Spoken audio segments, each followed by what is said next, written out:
being able to stay in class, most people need some sort of financial aid.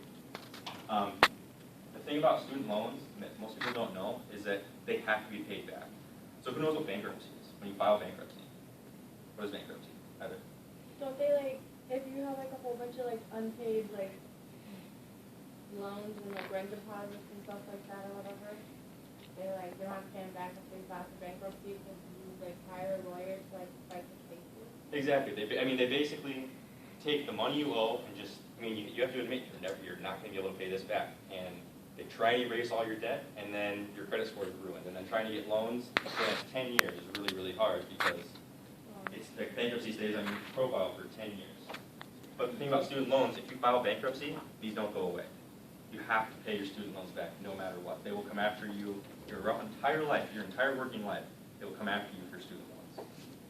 Which is kind of sad when you think about it. But so Perkins loans and Stafford loans. Perkins loans are highest need-based, or like typically the more severe need-based loans. So if you really have no way of getting any money to pay for your own schooling, Perkins loans are most likely what you would get.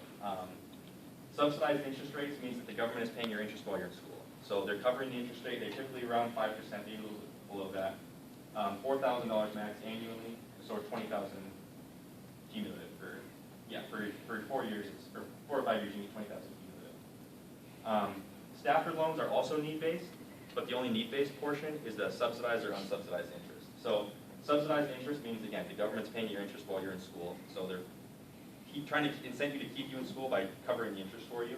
Unsubsidized interest rates means that because that's what I have right now, while I'm in school, I'm actually paying interest on my loans while I'm in school, and I can choose to pay them off or they can capitalize, so I'll pay them off when I graduate. The interest rates are relatively reasonable. 3 to 4% isn't too bad, but again, some schools, private schools can cost upwards of $40,000 a year, and so, 3 to 4% on that much money can really, really add up over the course of your 4 years. Federal Plus loans, again, are just loans on top of it. So say you need $25,000 this year for school, and you can only get $20,000 for your Stafford or Perkins loans. Plus loans are the way to go.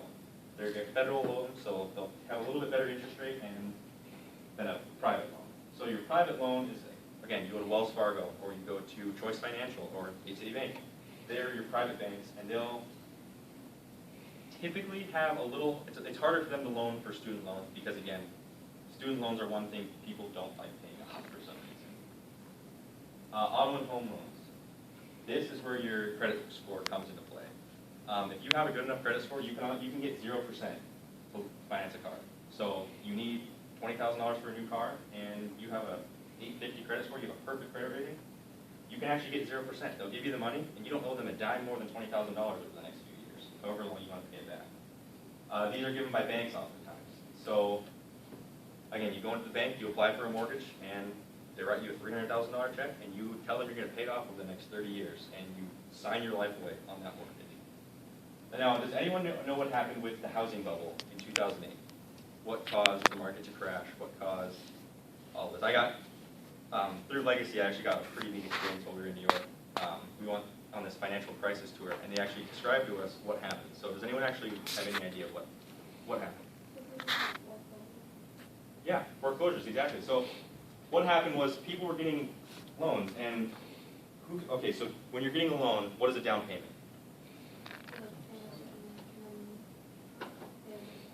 Exactly. It's the initial amount you feel comfortable paying or that you can pay of a loan. So people were getting housing, like these mortgages, $300,000 mortgages, and do you know how much they were putting down? Sometimes 0% oftentimes. They weren't putting any money down. And the bank was giving them these loans, and they were getting rated. There's a rating agency, Standard & Poor's, the S&P 500, if you ever heard of that on stock market. They rate these loans, and they were giving them A+, like AAA ratings. So these banks were taking and going, we're getting these super high interest rates because people don't have the credit scores, and to banks, interest rates are money. And so they're seeing these interest rates, they're seeing high ratings, and they're going, who wouldn't buy these loans? These huge banks are going, it's a financial mistake not to buy these loans if the rating system isn't flawed. So the banks were buying up these loans, and then eventually it came around a time where people were missing payments and no money was getting transferred. And they were sitting here with these toxic assets going, we have no money, we're not collecting any of this money, and we just bought billions and billions of these loans. And so eventually, it all came crashing down around them, and now we're in recovery. Craig, I have a question. Yes. Okay, so is there a certain, like a minimum and like obviously the 850 for the perfect credit score, but is there like a minimum? Do you know for like the, to get the 0%? Is there like a number that? 0%, you really have to, it's more about like outside effort. Dr. Peterson actually was the one that I was discussing this with, and Okay. he was telling me he had to work really hard to get them to give him 0%. But Okay. he got it. He got his brand new car and he got 0%, Yeah, but he yeah. has a great credit rating apparently. So Okay, I don't know specific. I mean, typically you can, if you have an average credit score, 3% is what you'll, 3 to 5% is decent. I mean, it's not great, and it's not exceptional, but it's not too bad, you know. but they're not just gonna. And also, I mean, it depends on how much you're willing to put down too. 'Cause Yeah. if you're willing to put down half the cost, well, they're a lot more likely to loan you the other half, knowing that you have that kind of income. So again, messing it up, credits. Missed mortgage payments are huge. Oftentimes, people that are in the most financial dire straits, they come in and every one of their 10 credit cards is paid off in full. Their entire paycheck this month went to paying off their credit card, but they've missed the last 3 mortgage payments. Well, if you miss a credit card payment, it might ding your credit score 5, 6 points, right? You miss a mortgage payment, it can cost you 30 points. And on a scale of 850, 30 points is quite a bit. And so, mortgage payments are huge. And a lot of people think that I need to pay off my credit cards. I bought so much, I bought all these groceries, I bought everything. No, credit cards, you can finance. Your mortgage payments are imperative that you pay them off.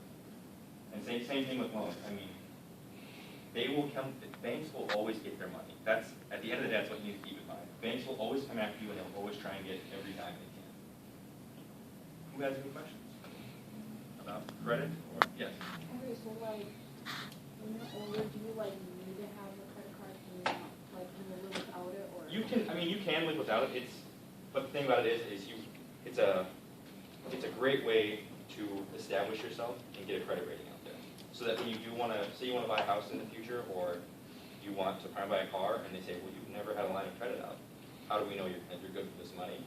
So, yeah, no, by no means do you need one, but it's a very high recommendation that you get one, simply because it's proving to banks that you are a trustworthy,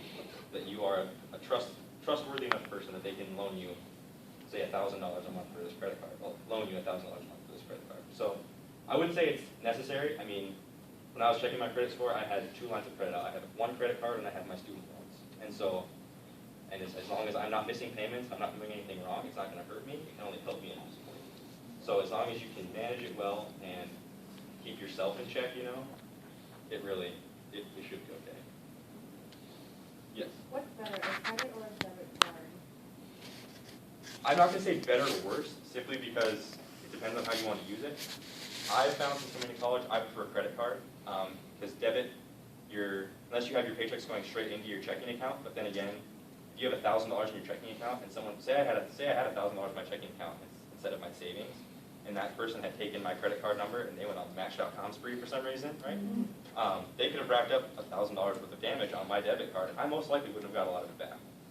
Can you still have like a credit card, like, you can use it from like your savings account? Okay, so I think the best way to answer this is like, it's not from an account, it's a separate account on itself. Oh, So, okay.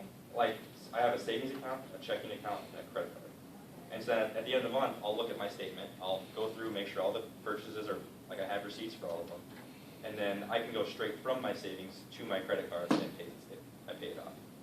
But if I don't have the money, I don't have to pay it off in full. I just have to accept the fact that the next month I'm going to be paying interest on that money that I left. Yeah.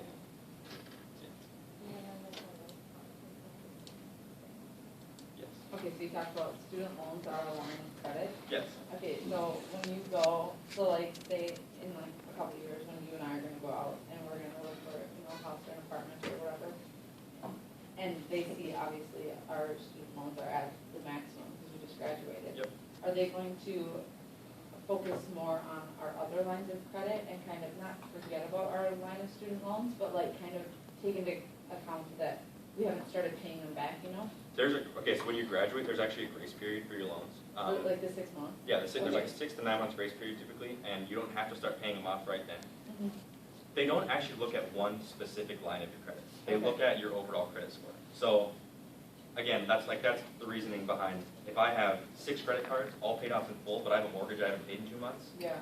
that's why it's gonna hurt my overall credit score more, simply because it's a larger loan, a larger sum I'm supposed to be paying back. So they're not gonna look at one specific type. I'm glad you're out of apartments though, because that's Yeah. another thing I want to mention, but, so no, like when it comes to financing a house, they're going to look at your score, Okay. and if you've been, and I mean, and they understand, you're Yeah. 22 years old. Yeah, it's not- that's what I mean, is if they're like more understanding that if we And- haven't even, I mean, we're just fresh out, that we don't have a chance yet to pay them. Yep. So do you consider, would you say that, like paying off your student loans in, like the amount that's due, or, even more, like, you know, your minimum after that grace period? Do you suggest that that would be to pay that off in full, like, I would such as get your your student mortgage? loans done ASAP. As Yeah. soon as you can get your student loans out of Similar here. to like the mortgage, so you'd wanna pay off your student Yes. loans and your mortgage in full first, Yes. and then worry about credit cards? Yes. Okay, I mean, if it comes down to it and you have $1,000 and you have $1,500, you have a $1,000 credit card, or a $500 credit card bill and a $1,000 mortgage payment, you have $1,000, pay your mortgage. That's the thing. yeah, But then another thing, so mortgages help your credit rating, but when you rent an apartment, you are making fixed payments every month, right? Like $320 a month in my rent. It actually doesn't hurt or help your credit score at all. It's kind of a bummer, and there are other people fighting for it to change that, but, so yeah, renting and actually like proving that you can make your own rent payments on time every month doesn't help your credit score. that sucks. Yeah, it does. It really does. But, so yeah, are there any other questions? Well, thanks a lot, guys. I mean, I hope you took something out of See a this. question on that. Oh, you did? What about with co-signers, like, how does that whole situation work? So when someone co-signs on a loan for you, basically all it means is that if you aren't able to make that payment, they're coming to them. And so if, my parents thankfully they came to me and said, we are not, if you want to take these loans out, you're on your, like, basically they're telling me they're not gonna co-sign on my loan, because if I default on my payments, it's on me. So a co-signer simply says, if I don't have the finances, this person will. And by signing that co-signing line, they agree to pay the amount owed no matter what, just like you did, so. Well, you said, you couldn't do it private, like, housing or apartment. Apart renting, Or renting? renting doesn't help your credit score, that's correct. I mean, even though it's a fixed payment, just like a credit card, or just like, just like a mortgage payment, it's rent, but it doesn't actually help your credit Just score. say on a house if you paid like a month in advance or something, like, would that bill credit or? No, unless you have like a fixed loan, like a mortgage, or get some sort of, somebody is loaning you money essentially, and you make that payment back, it's not gonna help your credit score. So, I mean, for example, like my rent every month is, it's first of the month, it's $320 due every month, right? Unfortunately, my credit score hasn't reflected the fact that I haven't missed a payment yet, you know, and it's almost silly as that seems, it's the way it is right now. I mean, hopefully you can get it changed, but Are you asking more along the lines of like, say you get a bonus at the end of the year for your job and you can pay like more than your like minimum amount, are you asking if that would help? if So like you- say he owes, he had a house instead of an apartment and he owes $320 a month, but say he got a bonus and he can give them $600 instead of $320. Yeah, Are you saying If will you that decide- benefit your credit score? if you do it on a mortgage, that would help. If you do it on some Okay, sort of yeah. loan, that would help. So say, when I graduate, say I have, I don't know, say I have $25,000 in student loans, right? I come into $100,000 now.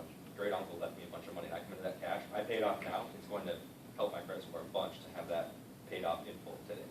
Because again, the bank wants their money. They don't care how they get it, they want it back. And if you pay the interest rate, that helps them even more, but they want it back essentially. Are they gonna want their, say you took out like $100 something, and, you just paid off right away, but they wanted you to do their like monthly, like, interest, all that, would they let you do that just right away? I mean, as long as you have the funds to do it, you can take it back. So I don't think they'll make you pay the interest. Like, they're not gonna calculate what the interest would have been, you know? Well, I'm And then, saying like, would they charge like 110 instead of 100? so say if you came in and say you wanted $10,000 for a motorcycle, right? And you go and you buy the motorcycle and you're making your fixed payments, then all of a sudden you come into $20,000 and you can pay off your motorcycle, you pay it off from what you owed at that point. They're not gonna compound the interest over the next 6 or 7 years, whatever you financed it for. They're gonna, what you owe today, you pay it off today. So. Any other questions? Well, thanks. I mean, I really encourage you guys to try and get credit cards going wisely. I'm not saying go home and ask your parents if you can have a credit card, or go and run to Target and Best Buy and everywhere and apply for credit cards, but I'm saying, for your future, it will definitely benefit you to make fixed credit card payments. Whatever your expenses are, once a month, it will only help you as long as you do it responsibly. So, thanks for your time. I hope you learned something.